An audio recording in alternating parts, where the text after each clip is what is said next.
Good day, love. What are you doing back here? What time is it? I got bored at home. I know you, Alf. There's something else on your mind. Come on, what is it? I just needed to know you were okay. If anyone knew just how much of a softie you actually are. You all right? Do you need me to get someone? No, I'm all right. Are you sure? Yeah, just sit down, please.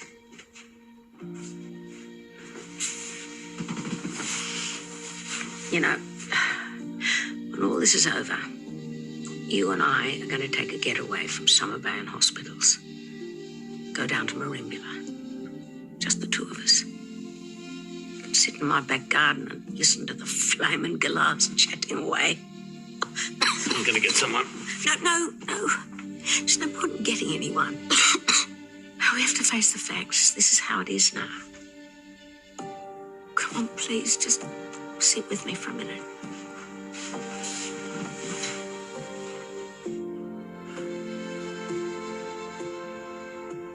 I'm not going anywhere, love.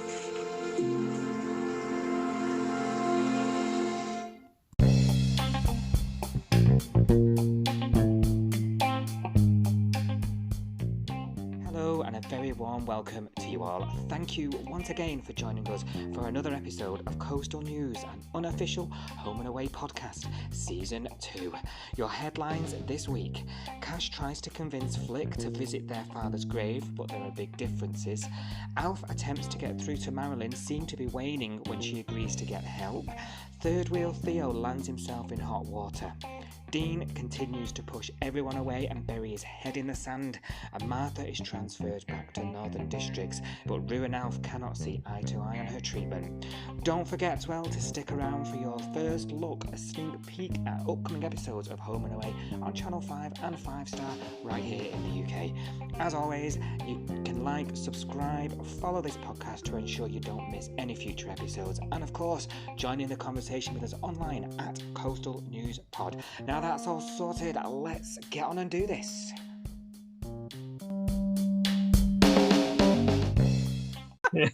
Darby.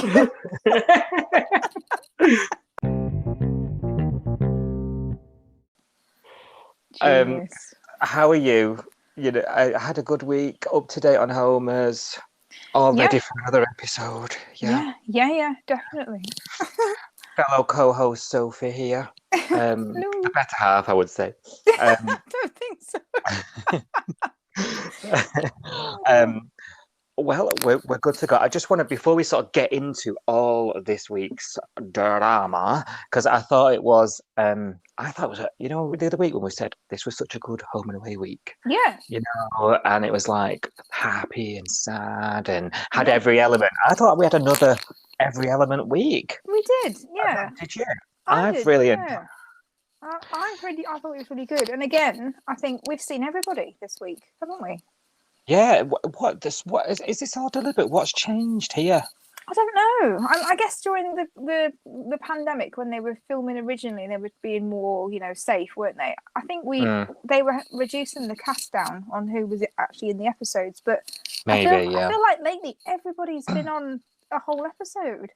Yeah, there's lots. I mean, when I'm sort of doing all the prep for these episodes, when we're recording, I'm thinking there's way more topics these days to try and fit in than there was sort of a few months ago. So there's definitely lots going on, at the same time, and we're not usually doing that, are we? But I'm enjoying it. I am enjoying it.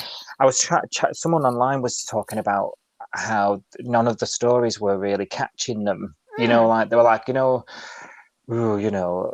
nothing's really interesting with them apart from Marilyn.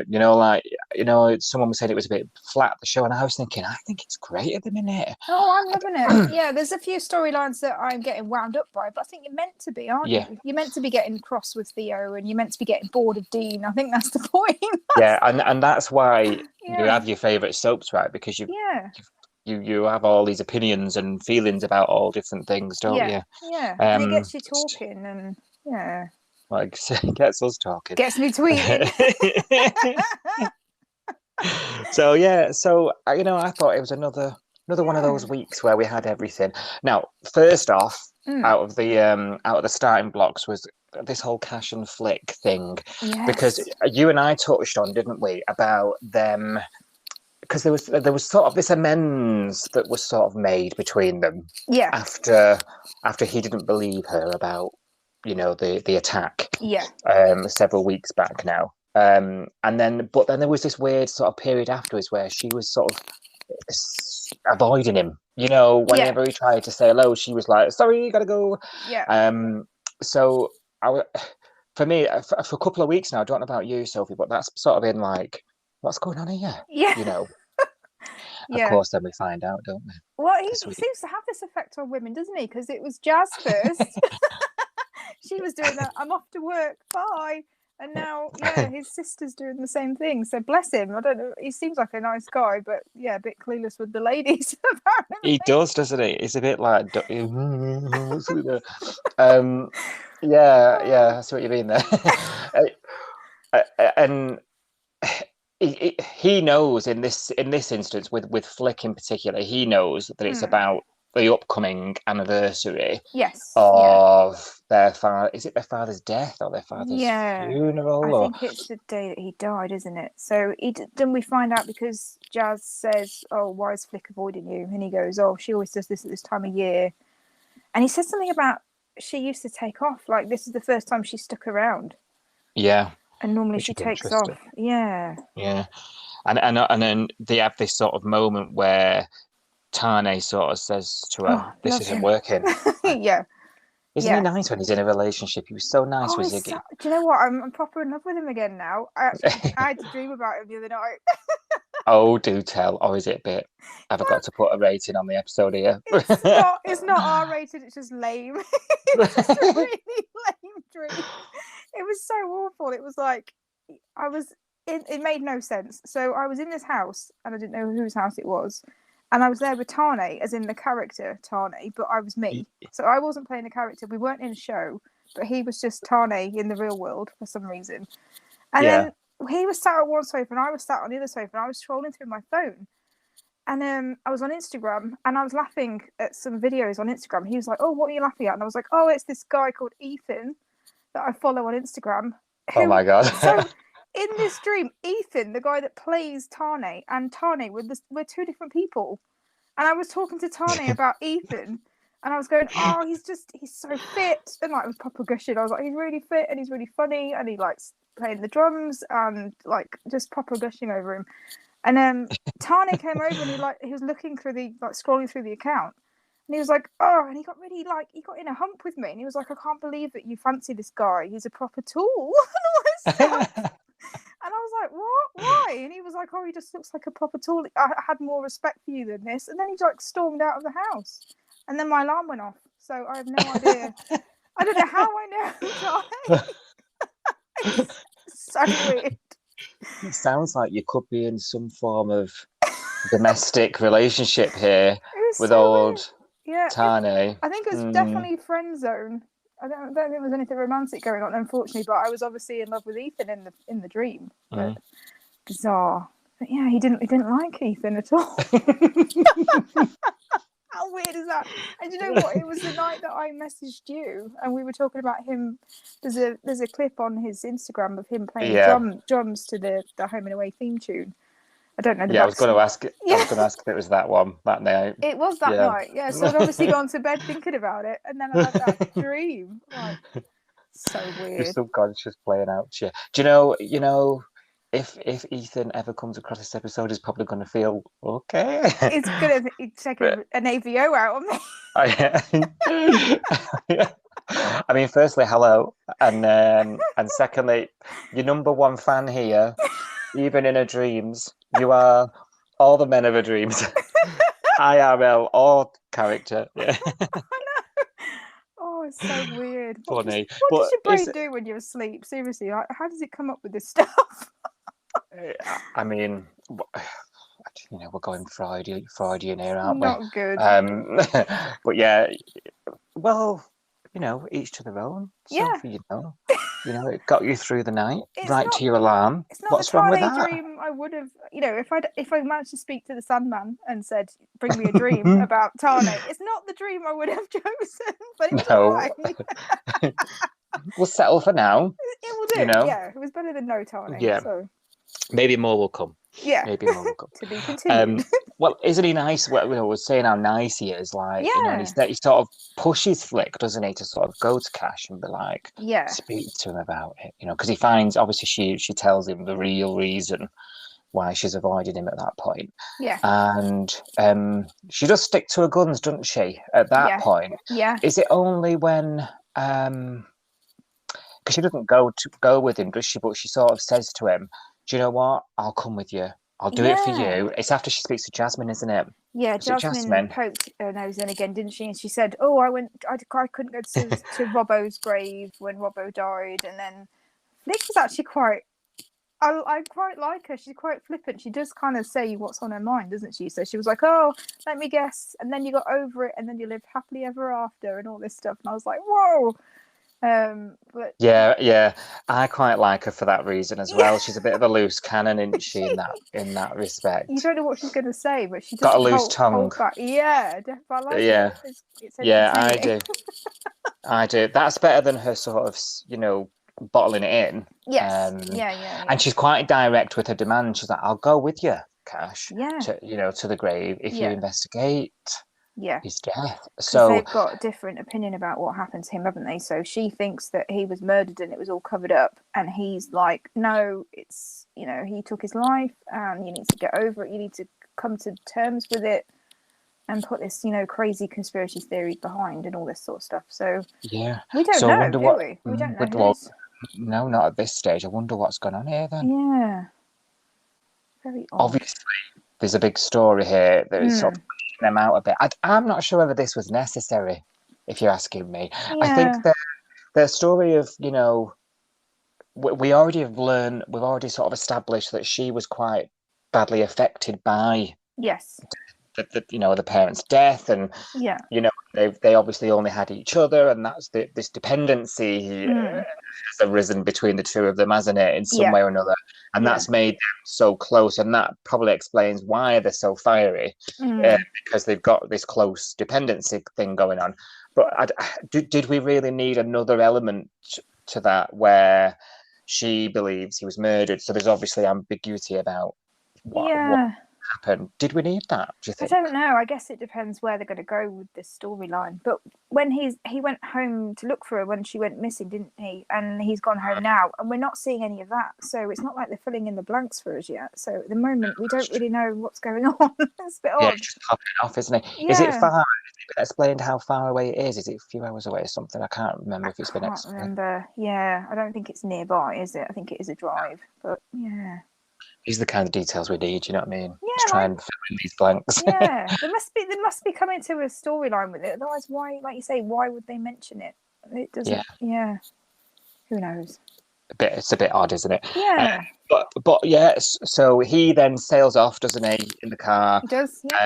Because they've butted heads again. You know, you need to get over it. You know, and accept what's happened. Yeah. The way it happened. But I imagine we're going to find more out about that. So yeah, I think so. They've got to come to some kind of conclusion with it. Otherwise, it's just going to be them two forever, just going, "I don't agree with you." Well, I don't agree with you. You know. Yeah. Okay. Yeah, I wonder if we'll find out via Tane, you know, via Flick and Tane, and will he soften her up a bit and sort of make her a bit more vulnerable? I don't know. Possibly, yeah. Because she's got the walls up, right? Have you noticed whenever things get a little tough, she's like, "Come on, let's have some fun." Yeah. Or, you know, come on. Well, she was doing her sexy dancing, wasn't she? She was like trying to get him, like, "Oh, come on, let's have a little dance." And he was like, "Let's talk about your dad." And I was like, "Whoa, this is not the time." I know. Pick your time. But yeah, she didn't want a bar of that, did she? She was like, "No, we're not. You know, promise not to talk about it again. I want to have some fun." And then I think she said something like, if you're gonna keep asking me questions, I'm just gonna go and have fun somewhere else. Yeah. So No, easy as that. I know. How'd you find another Tane that quickly?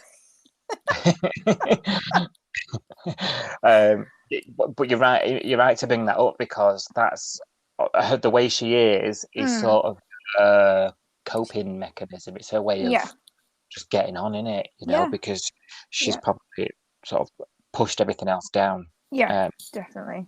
And she wants to be that party girl, fun girl, happy. And on the inside, she's not, is she? I mean, it's a front because she's vulnerable and, like you say, she's putting the walls up. Yeah. Yeah, understandable. I mean, God, like we said the other week, they've been through a lot, haven't they? It's like you can see why she is the way she is.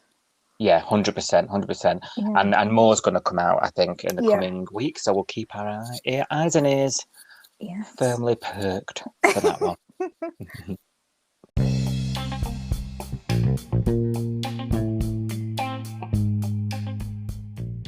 Dose of Coastal News podcast isn't the only place you can find out what Sophie and I think about the latest drama from the Bay, but we're also on social media during the week in between episodes as Home and Away airs on Channel 5 and 5 Star here in the UK. At Coastal News Pod on Twitter and Instagram or the hashtag Home and Away, you'll find us there discussing the episodes all week and every day as the action unfolds. So why not join us online?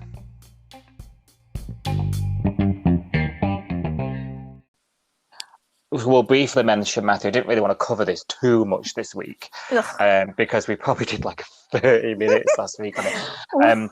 But it's worth mentioning because it still formed a main part of the early part of the week for us on 5 Star. So it sort of went into this sort of weird blackmailing zone. I know. I really don't like him now. I mean, I didn't like him last week, but really not into him at all now. Yeah, so obviously we finished last week with Ari punching him in the face, which was brilliant. I loved it. Yeah. But not a good idea, really, when he's a lawyer. And, Ari has got a rap sheet, let's face it. So he's obviously, I think he was on the phone to somebody, wasn't he? Because he was like, oh, no, I know what happened. He was talking to Chloe. And he was saying something like, oh, it must be really awkward for you with him bringing you up and all this stuff. That's it. She said something like, oh, well, he wasn't there the whole time. And he was like, well, where was he? And she didn't say anything, did she? She kept saying, oh, he wasn't around the whole time. So in his head, he was like, let's find out where he's been. Yeah, straight on the phone. I need you to look him up. Yeah. And obviously then that's his ammo. Yeah, absolutely. Yeah. That's his ammo. And I think so far he probably feels like he's got the upper hand and he's now calling the shots, right? And Mia says to Ari, well done. We've not in so many words, but what did she say? But it was something along the lines of, this is all we've led her right to him. And she was really cross because I'm totally on her side, really, because what she said was something like, I've tried my whole life to protect Chloe and keep him away from us and keep us in this bubble, and you've just ruined everything in overnight. And now I'm stuck because she said, either I don't have you in my life or I don't have Chloe, because I've got a decision to make. So I either do something and he presses charges against you and I lose you, or I don't do something and I've got Matthew in my life, which I don't want either. So So the only way through it at this point is for them all to come to some sort of agreement where they all get on, and it's just not going to happen given Mia's accusations against him. And I'm on the fence with, I know you're well and truly what a bastard. And I am as well. We've discussed this at length, but I'm a little bit on the fence about Mia's behaviour, because I'm a bit like, if you just told her, you could have helped. She can form her own opinion, And there's this argument, isn't there, of would you want to be found? Would you want to find out that you were the product of that? And they're sort of saying, and that's Mia's argument really for not telling her, isn't it? How can I say that to her? I get that. I understand that, but yeah, you wouldn't want to know. But wouldn't it be worse if you got to know him, you liked him, you got on, and you started like feeling like he was your dad, and then it came out? It's going to come out at some point. Is it better to know that now than when you've got close, and then you're like, who are you? Like, you're not the person. And now this is the situation we're in, isn't it? Yeah. Now she's now spending time with him, and rightly so. Why would she not? Yeah. You know, she doesn't know. And yeah.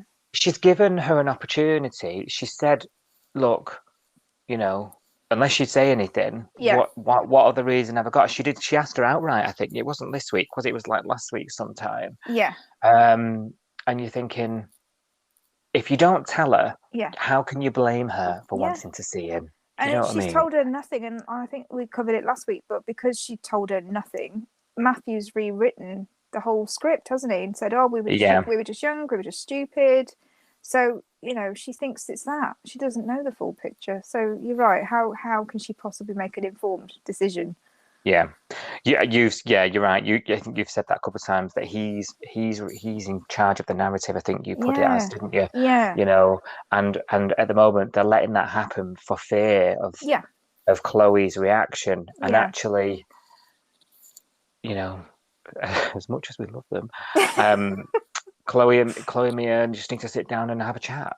Just hash it out and get through it together. Do you know what they need? They need Irene to go around there and be like, "Look, girlies, listen to me, girlies. You got rocks in your head." Blind Freddie can see that you need to talk. That's what they need. They need their heads banging together. They do. Like Irene. Yeah, and I know we're joking about that, but you're probably right. Someone out of the situation who's just like, Ari's useless, really, isn't he? He's just making it worse. Yeah, we were saying Ari must have feelings about it all. Like he brought her up, right? But his thoughts are in his fist, and he's not really. Yeah. He's not really reacting in the sort of responsible. And out of all the Paratas, he would be the one I would have thought would have been the more level-headed one. Yeah, I think he's just angry, isn't he? Because it's his partner, and he doesn't want to think that this horrible thing happened to her, and he can't separate that from, Chloe stuff. Logical thought, can he? Yeah. It'll rumble on, and I'm sure. I mean, we didn't see it for the rest of the week, so let's see what happens next week. I think the truth is imminent. It's been a few weeks now. How is Chloe going to react to that? What do you think as listeners to this show? Do you agree with me, Sophie and I? Are you on a side? Let us know. We're on Twitter.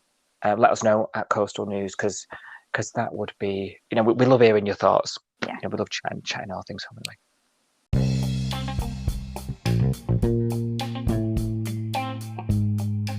I just want to have a quick interjection here while I've just remembered as well. Our show is available on lots of podcast apps. Spotify, Apple, Google, Castbox, you name it. Yeah.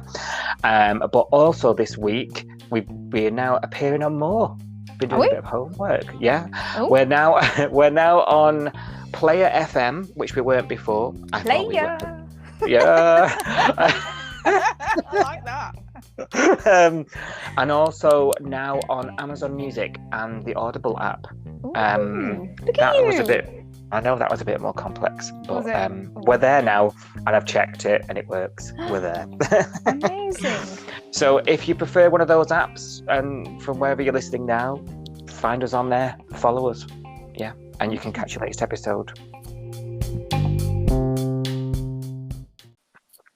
So the big story of the week, or one of the big stories of the week, Martha's been transferred back, hasn't she? Yes. To Northern Districts. Yes. And in a nutshell, she's on the transplant list, isn't she? Yeah. Renal failure, is it? Renal failure? Yeah, kidneys, isn't it? Yeah. Mm-hmm. Kidneys are shot, as Alf said.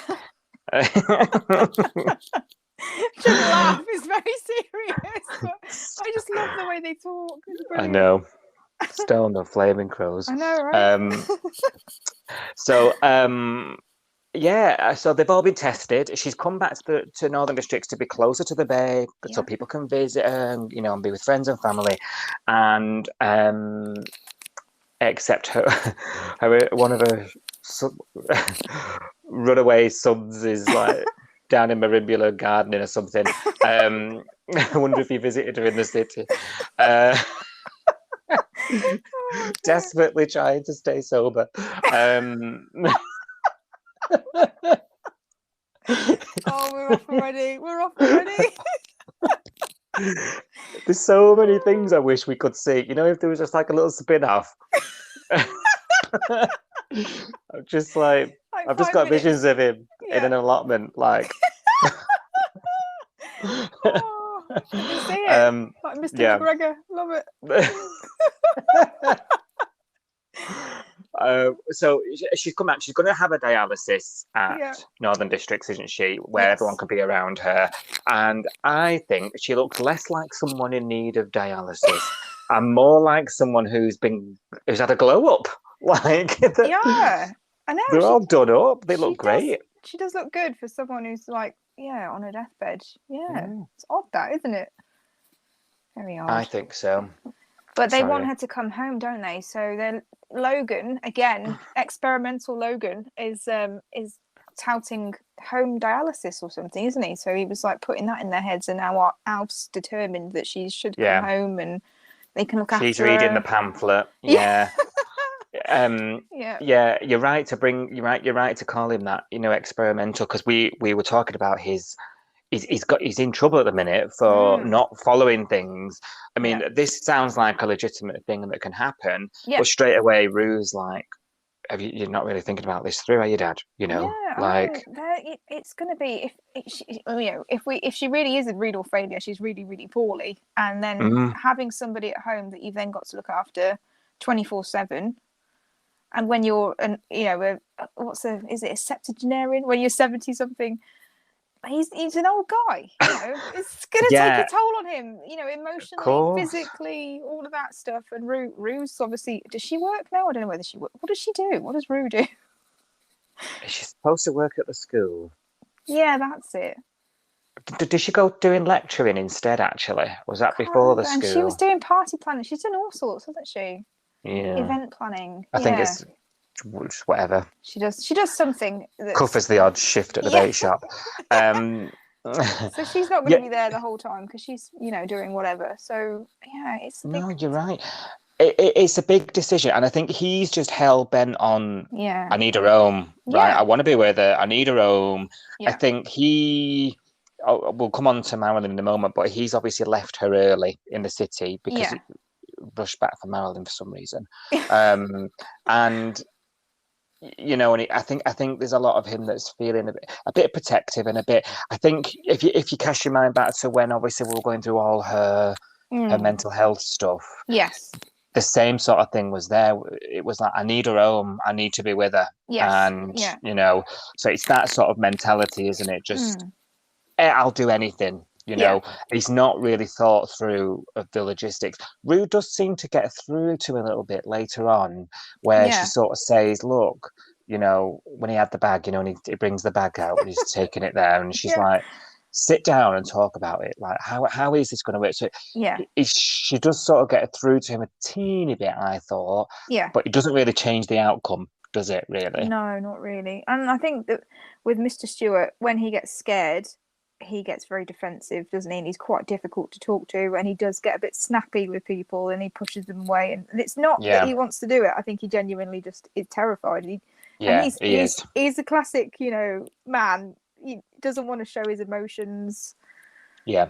He's old school. He likes to be, he's the strong one. He's the tough one. He has to tough it out. But really, he's just been told some really awful news about his wife, and he's probably in bits, and he doesn't want to really tell people that, does he? So this is what he does. Not. This is what classic Mr. Stewart does. Yeah, 100% classic Mr. And he even says himself to that gorgeous scene on the pier, the night with the lights on, and him and Rue. Yeah. The cinematography on this show is honestly so amazing. Good. Yeah, people were missing out on such good production, I think, when they don't watch the show, because the way they shoot it is just so nice.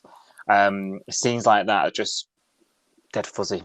But there's this scene with him and Rue, isn't there, on the diner, and he says, she's got because the chaplain had been in, into Oh, I the know, to the yeah. hospital. I think that was a And bit OTT, but we'll come on to yeah, that maybe. well, that's on bloody Martha. Yeah. Just Martha being Martha, isn't it? Really, Yeah. everything's just like heightened where it never needs to be.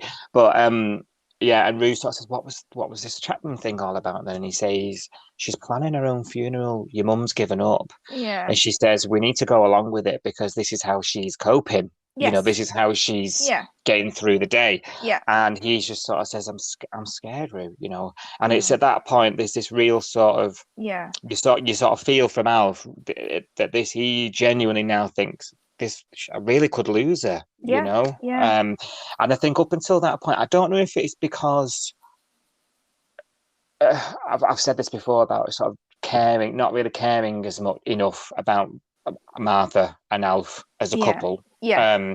But up until that point, it hadn't really hit me how important this is really, and what is at stake here, right? Yeah. It's only really when Alf, who I do care about, Yeah. for obvious reasons, Mr. Yeah. Home and Away, sort of says, "I'm scared."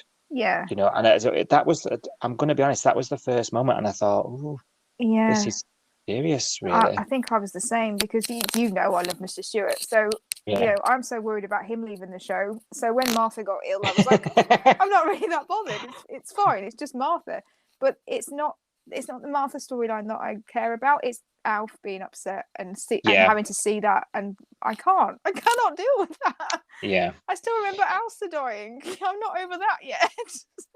Well, that one came out of the blue and all. Yeah, we don't. Do you remember when? Sorry, tangent again. When Alistair died, he was still seeing her, wasn't he? Yes. Do you remember? He was still, and nobody else could see her. Yeah. Yeah. So we don't need any of that again. No, I know. So yeah, so it's not looking good at the moment. Are they really going to bring Martha back just to kill her? I don't know. I mean, I know it'll have to happen at some point, but can't they just move to Merimbula and have a nice retirement together? Can't they have a nice ending? Well, they're there enough. Yeah. Well, she mentioned it tonight, didn't she? She was like, "Oh, when this is all over, we'll just go to Merimbula and sit in the garden and listen to the Flaming Galahs." Do you know what was sad about that scene though? Oh, just before it, Ryder had found out that there was talk off Rue. He found out off Rue that Alf was considering asking her to sell the house in Merimbula in order to pay for their medical costs. Yeah. And I think obviously, I mean, that's just sad really, because that's her little place. That's where she felt safe. Yeah. All these years when she was supposed to have been good. For saying it figuratively. Yeah. So Merimbula's the hideout, right? She feels safe there. She runs off there when things get tough, and he follows her.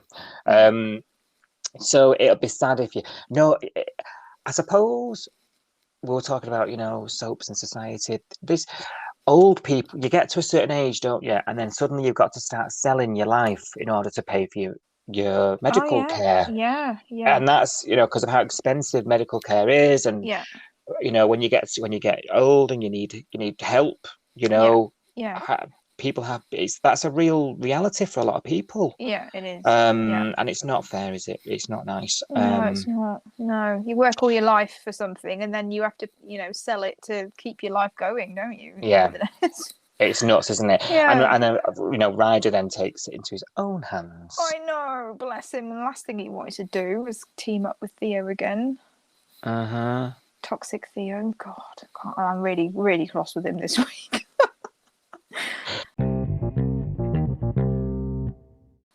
Well, third wheel, obviously he's at a bit of a loss, isn't he? Because Ryder's told him to do one. Yeah. But on hearing this news that they're going to have to sell Martha's house, I think Ryder has a bit of a penny drop moment. I'm going to have to suck it up a bit here because it is lucrative.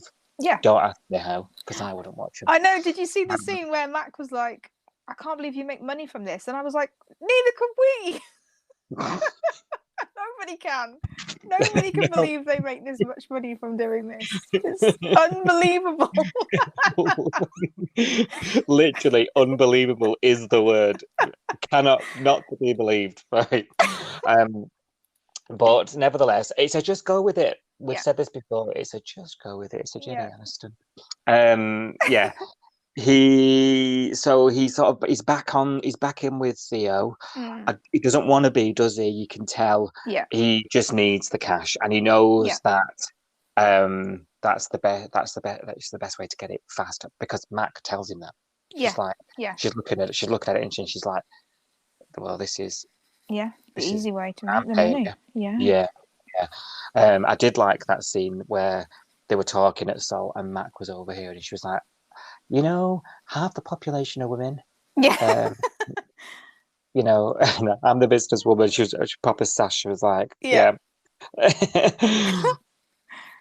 Classic she's got a Mac. point there, wasn't she? She's got a point. Absolutely. Double your viewing figures by appealing to the female population. Come on. I know. So they're at it again. They're back on the challenge trail. So we're going to have to endure some more challenges, I think, Sophie. Unfortunately, it looks like. Yeah. And they're already planning it, aren't they? Actually, we should do an ice bath. Yeah, they were talking about dropping a watermelon off a lighthouse or something. Did I hear that right? I was like, did I just hear that? Was it a water? I thought I heard water bomb. Was it a bomb or melon? Oh, I heard watermelon. Maybe my brain made that up because I was trying to imagine it. I was like, why would you do that? Like, what? Won't have any energy for that by the time you've hiked up there.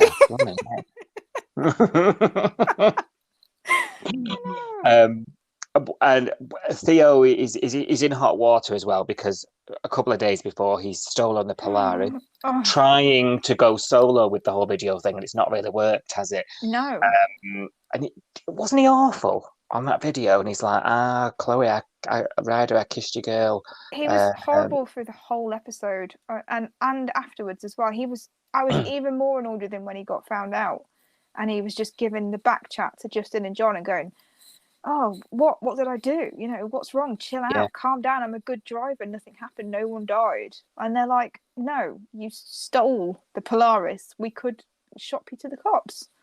He just didn't get it at all. And then he wound Nick up about it. And I was just like, dude, you're in so much trouble already. Why do you I really got annoyed with him. He's an absolute. And it's getting worse. Yeah. I felt like a bit after all this is happening, and we dislike him, and it's clearly a deliberate way to make us feel that way about the character. It's got to be. Oh yeah. Nobody definitely. would.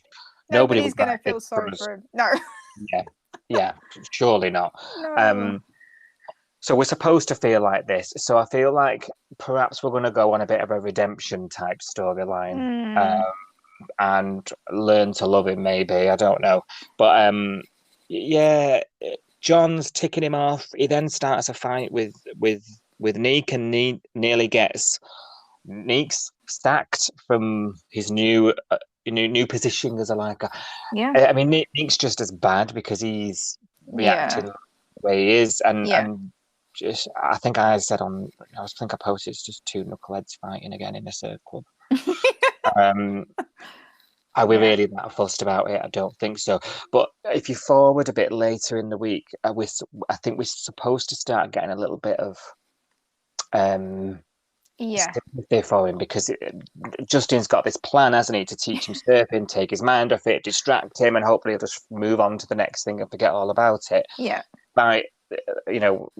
No one of that age is going to give up that kind of money if we're to believe that's what they're making. But yeah, exactly. Unless the tax man comes for him. Good point. There's this, because he buys the board, doesn't it? Dean's board. That's going to be that's going to come back. Yeah. Especially when because Ziggy sees it and whatnot. But I think we're supposed to be feeling a bit like, no, his father was never like that with him, and this is, he's had no decent male role model by the sounds of things, isn't it? I think that's what we're supposed to be thinking, that he doesn't know how to be, a decent citizen. because he's not had a role model that's taught him how to be. I think that's where we're meant to be going with this, isn't it? I mean, I don't feel massively sorry for him yet. I'll be honest. I still think he's a bit of a jerk, but yeah, I don't. But you could. I agree. He's a grade A jerk. But you could tell what we're supposed to now start to change our minds, aren't we? You could tell that was the way the script was going. Yeah, we're supposed to start changing our mind about him. I'm just loving Justin more. I think that's the storyline for me, is just Justin and Marilyn I've been loving, and Justin taking Theo under his wing I've been loving as well. I think Justin was floating for quite a while. I think that character. He had all the drug stuff, didn't he? The addiction stuff. And then after that, there wasn't very much going on in his life. Yeah, all his family left, Tori left. And I was like, what are they going to do with this guy? And actually, lately, he's got a lot more interesting with this. Do you know what? Do you reckon? The other day, he actually mentioned Buddy, and he actually talks about taking Buddy for a walk. And I was like, yes, walk the Buddy. It's just add this to the list of examples where we were just psychic. I know. Well, I think you summoned Alf home to sort Marilyn out as well. I think you summoned that from the universe because you were saying, you know what we need? We need Alf to come home and sort Marilyn out. Yeah, and you summoned Buddy. There we go. We're all at it. I feel sorry for Justin, right? Yeah. No, I don't, and that's all I feel for him, because clearly there was a script rewrite because Leah's gone unannounced. So it was clear. I actually like him more now. I know, but the original intention clearly wasn't for him to have all these scenes on his own with Theo, right? And Marilyn. That clearly wasn't the intention, was it? There's clearly been a rewrite. So it does feel a little bit cobbled together. It does. I quite like it though. Yeah, it has turned. They've done a good job at dealing with something that clearly was thrown at them last second. You know. Yeah. But yeah, he's starting to develop this sort of guardianship, isn't he, with Theo? Yeah. Because they got off to, let's say, a more than rocky start. So maybe when Leah comes back from Cyprus, if she decides to turn up, she's coming back to them having sort of learned to love each other a bit, I think. And hopefully she comes back to a bit more of a family unit type thing. A bit more stability and all of that. Yeah. But I do feel sorry for him, because clearly a lot of these scenes would have been Leah, I think. Yeah. Oh, bless him. I think it's been good for his character. I think he has been stagnating a little bit lately, and it's nice to see him doing stuff with new people. We didn't have many Justin and Marilyn scenes before. No. It's quite nice to see them together. It is. And it's always nice when different corners of the bay that really they coexist but never really cross paths. It's really nice for the viewer when they do cross. Yeah. Because then it makes for interesting viewing that you're not expecting. Exactly. And that's one of those examples. Yeah. Briefly, while we're talking about it, what's the future? You've touched on it. What's the future for Justin, do you reckon? Then we know Black Widow Leah is. Well, yeah, she's. I always think this. I mean, they're not married, are they? They're just a couple. No, because there was a big thing, wasn't there, about they don't need that. Yeah, which is good. Remember, I think that would be the end of Justin, because her track record of marrying people is not good. I think I watched an interview with Ada once where she was like, "You really do not want to be cast as Leah's love interest because you know you're not going to be working for long." It's true. All the husbands die, and so if I was a gambling man, I'd be tempted to stick a tenner on him meeting a sticky end. Uh-oh. Would you? Well, I know, but they've already killed off half his family.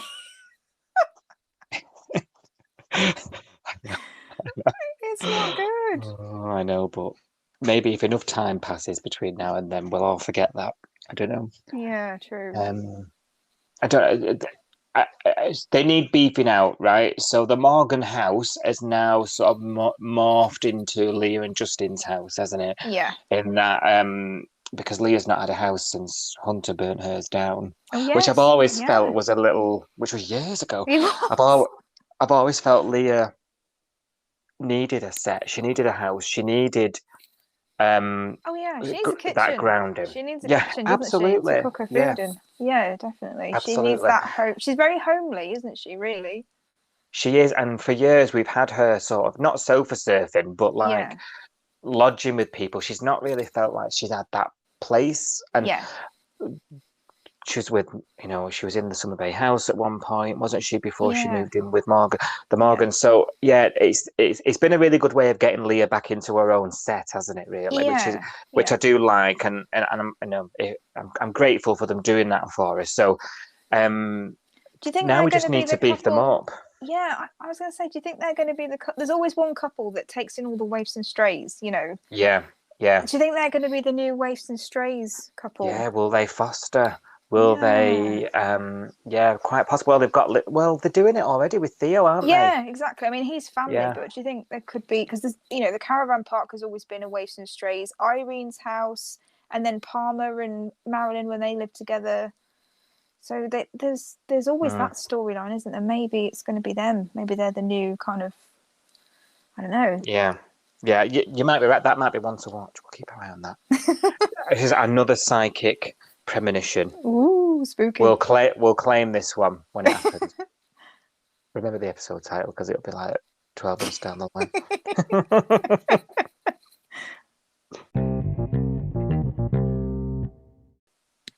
And so we did say on last week's episode, Alf turned up, didn't he? He dropped everything in the city, came back, and Marilyn was herself again. She had a great sleep, and he was sort of saying to Irene where we left it was, what's everyone going on about? Why is everyone being awful to her? Why has she not got a job? She's like, let's have a chat, sunshine. And he doesn't take him long, does it, this week, to see firsthand what's changed about Marilyn, does it? No, not really. That run-in with Logan, and he was like, what the flaming hell's going on here? I loved it when she said, and he just went, Marilyn. I can't tell you how many times I watched that scene. Have you just been rewinding it? Yes. It was like, Marilyn. You need to play the clip then, don't you? Yes. Should we insert it here somewhere? Yeah. And joking aside, like he sort of tries to get help. Now, I had a little bit of a run-in with somebody on Digital Spy about this week. Because drama. Not a bit of a run-in, but like it was a bit of like a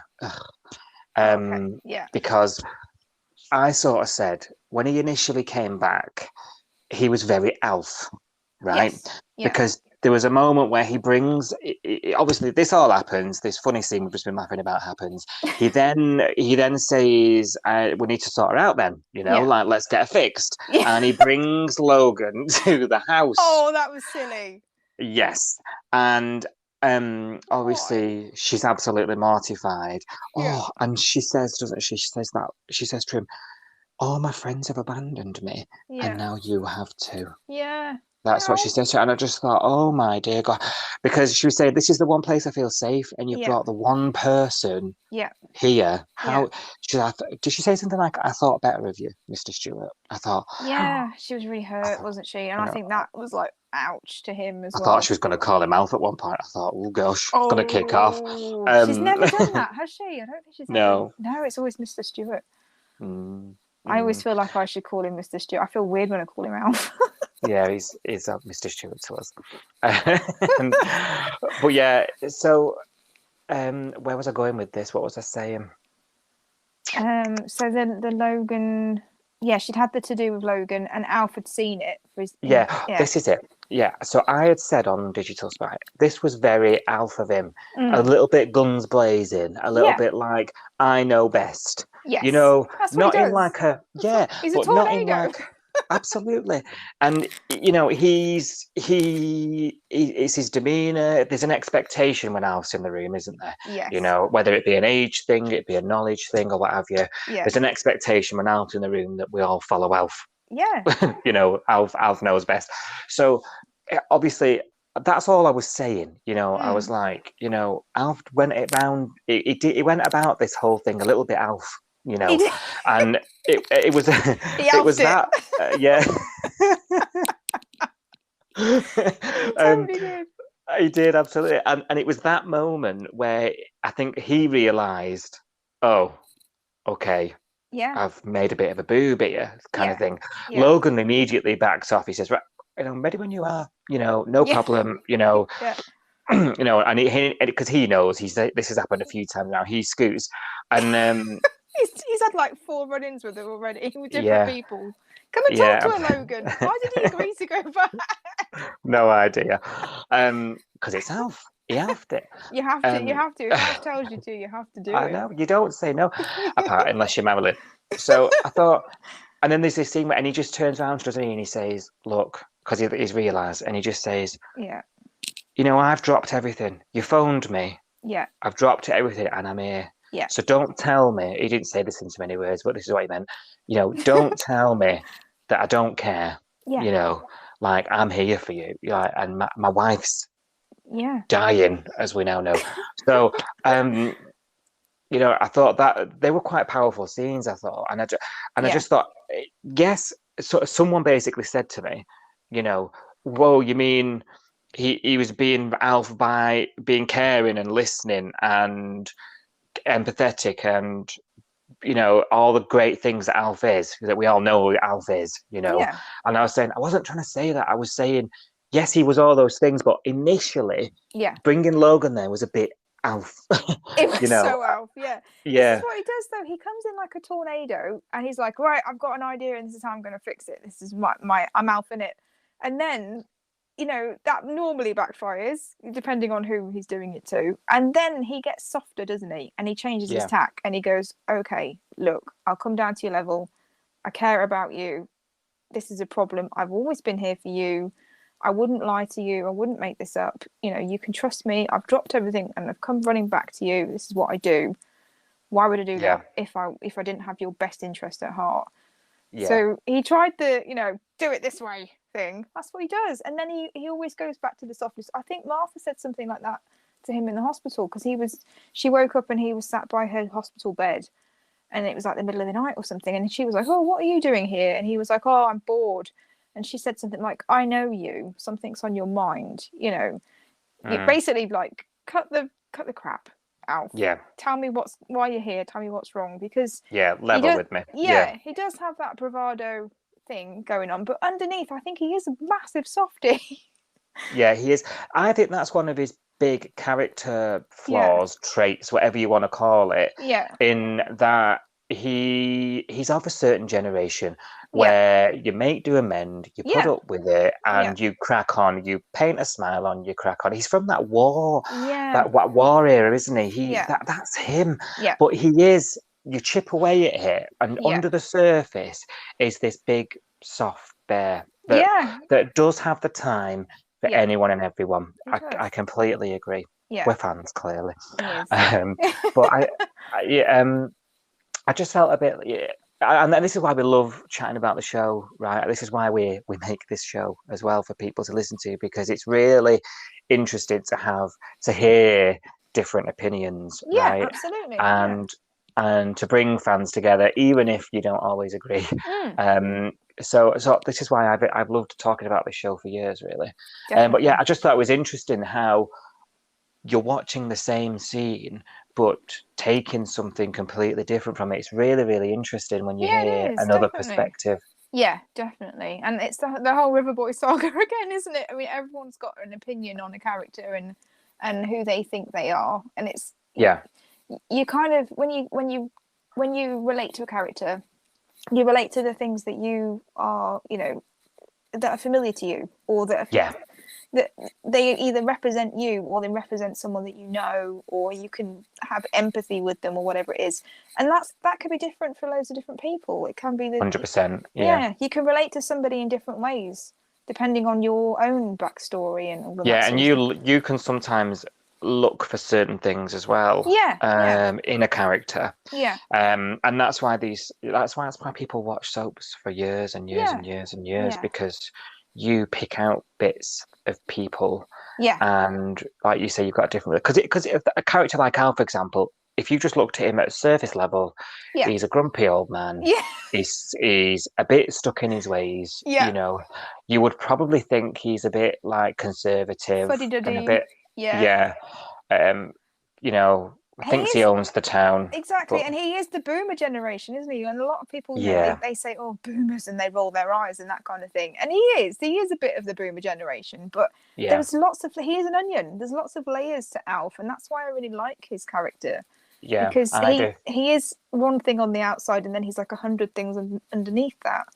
And just when you think he's something, he'll surprise you. You know, and he's got this hard exterior, but he will admit when he's done something wrong. And this is one of those occasions where bringing Logan to SBH probably wasn't his finest moment. So he just sort of say, and I'm just trying to help you.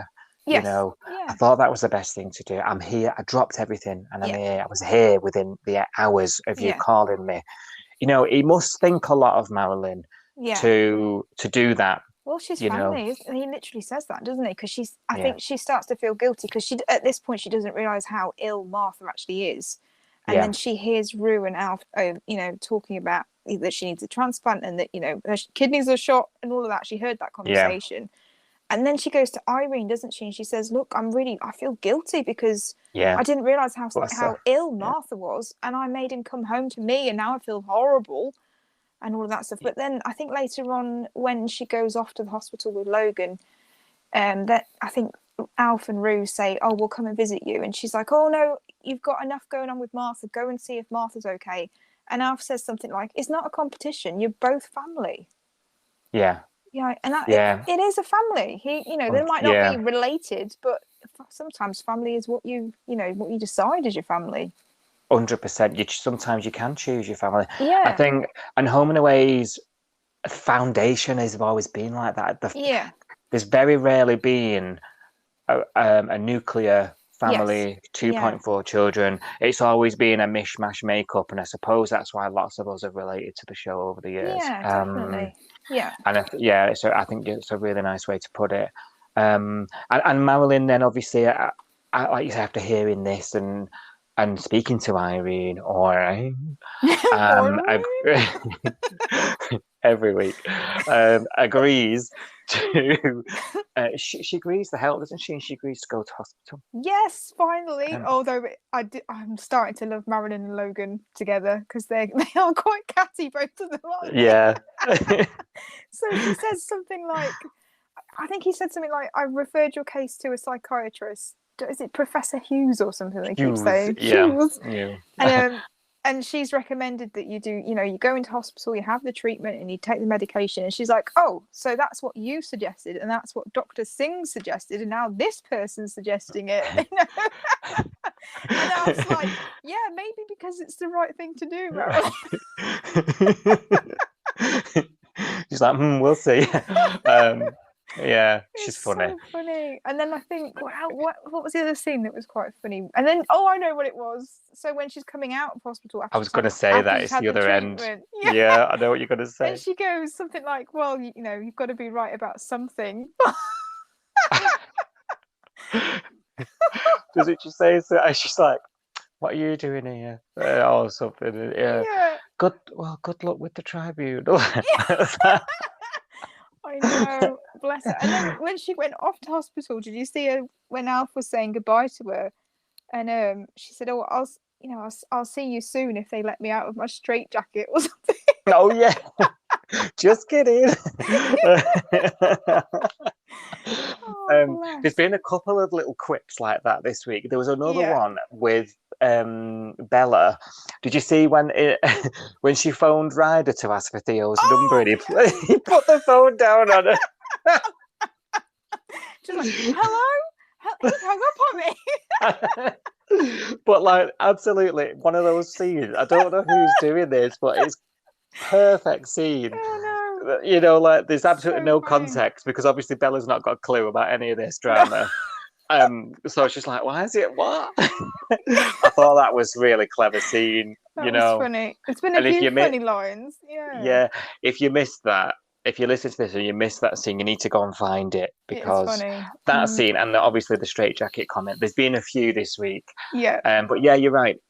Ryder goes to pick Marilyn up from the hospital, Yes. and she sort of she says, "Oh, I'm really struggling to balance the old me with the new me." And she sort of points at her mouth and she's like slipping out a bit sometimes. So Yeah, because she shouts at him, doesn't she, at first, and then she immediately apologizes. So that's shown that she is changing a little bit because she says something about I can carry my own bags, and then she's like, "Oh, sorry, darling, I'm sorry." Oh, and he takes her to the pier diner, doesn't he? And he's like, Ryder clocks right away. She doesn't want to be on her own. Yeah. So she obviously hangs around the diner all day, and there's a really nice scene. Justin again. I know. You know, I love that. Like you were just saying before, they're getting lovely scenes, and he just starts talking to her about nonsense, doesn't he? Really, Yeah. you know, just like gossip, because he knows that that's all she needs. She just needs to know that she's not on her own. Just a distraction. He's like, "Yeah, I've been surfing with Theo, and it didn't go very well." And she's like, "Oh, really?" You know, it's just you know, biding the time, isn't it? But how's VJ doing? You know that. So he's and they have this moment where she sort of says, "I know you didn't want me living with you, but I really do appreciate your help." Bless. And he says, "You don't have to thank me." And she's like, "Yeah, I do." I thought that maybe they might have. Did you notice when she said something like, "I feel a bit funny since I left the hospital," and he says something like, "I still feel funny because I'm at home alone," and I was like, "Are they going to move back in together?" Is that where we're going? I thought you were going to say they were going to. Oh no, that would be awful. She wouldn't do that to Leah, would she? Oh God, Leah would Marilyn might. Leah would kill her. Yeah, but we'd love it. Oh, you just know we'd be on here on a Friday night laughing at it. Fight. Oh, yeah, I can imagine that, but I don't want to imagine it. I don't want that to happen. But I was thinking, are they both saying they're lonely and they miss, living together? Is this where? But it didn't go there. I don't think that's where it ended up. But we've been saying the weather's been cold. We need someone to hug at night to keep warm. Oh no! She can hug Buddy. It's fine. Wherever he is. Have you seen the missing poster, people? Find Buddy. Where's # Buddy? Find Buddy. Walk Buddy. Somebody walk that bloody dog.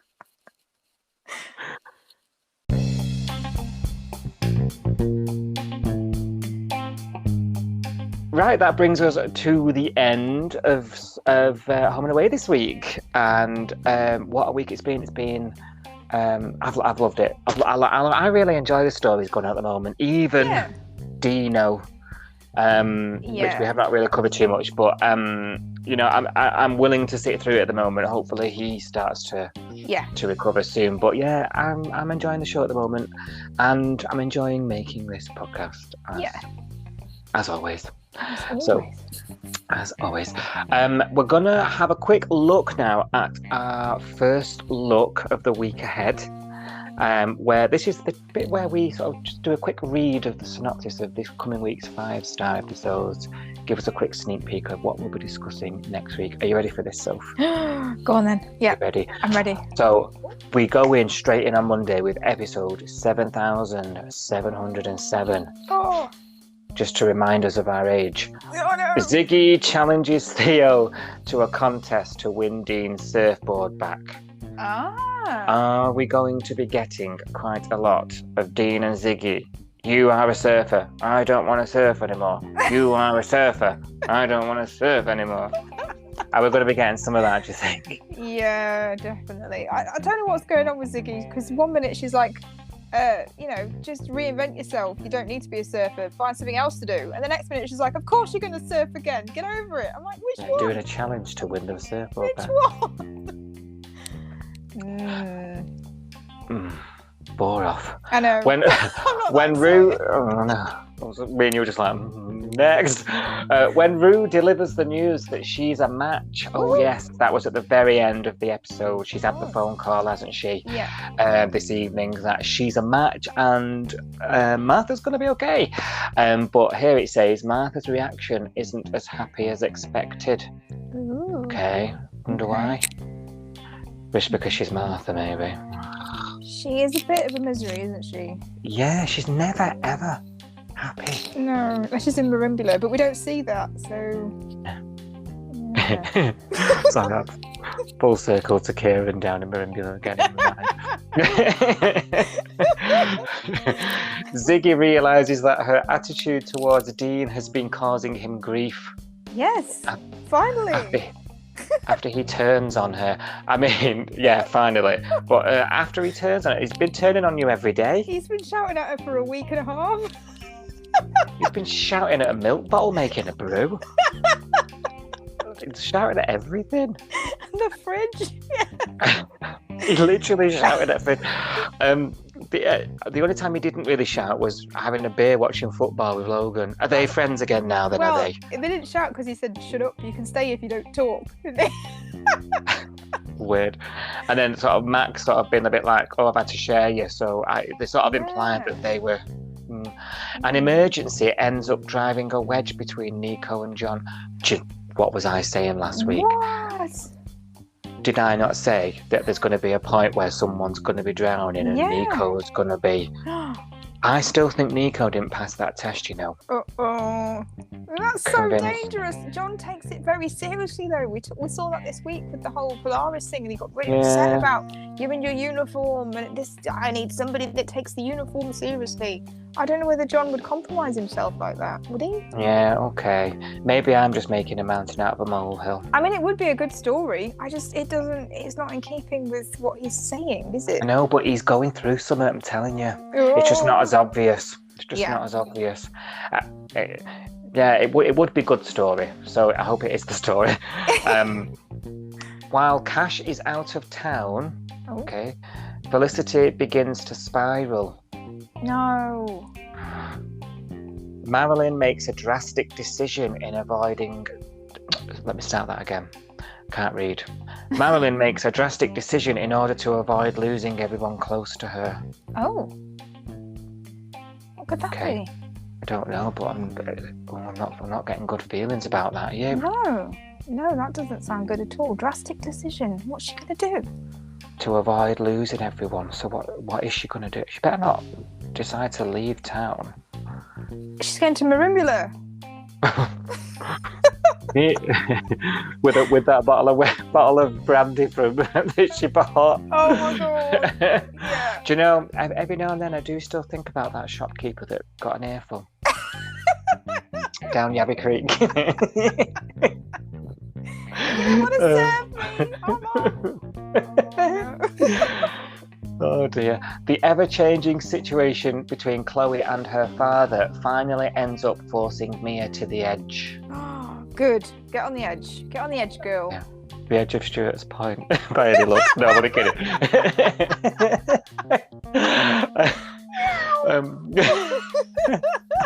I'm sorry. The ever-changing situation. I wonder what's changing about it.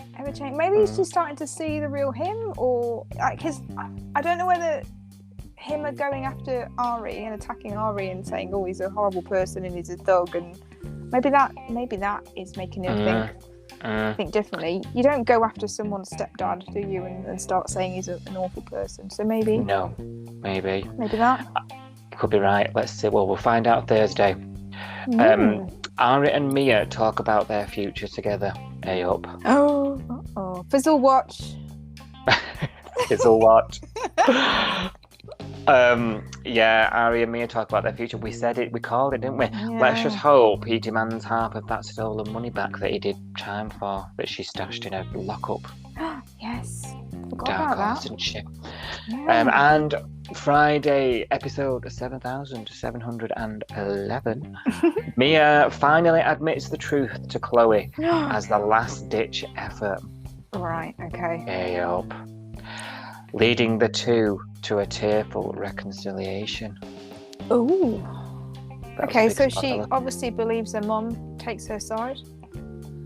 Yeah, well, that's what leads to a tearful reconciliation. So it must get. When we talk about the edge, they must be on the edge. They must get to the point this week where they're like, "I'm never going to see you again." Yeah. Mia finally admits the truth to Chloe as a last-ditch effort. That's what it says. And finally, John's attempts to reconcile with Nico fall flat. Are they the new couple? Seriously? I don't know.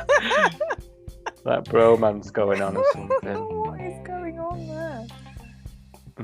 Well, we'll find out this week on Channel 5 and 5 Star. There we go. Thanks for listening. It's been a blast. Don't forget, we're on more apps than ever. Follow, download, like the podcast. Give us a rate and review from wherever you're listening from. And from both of us, I think, are we? Thank you very much. Yeah. Have a great week, and we will see you for another installment next week. Bye-bye. Bye.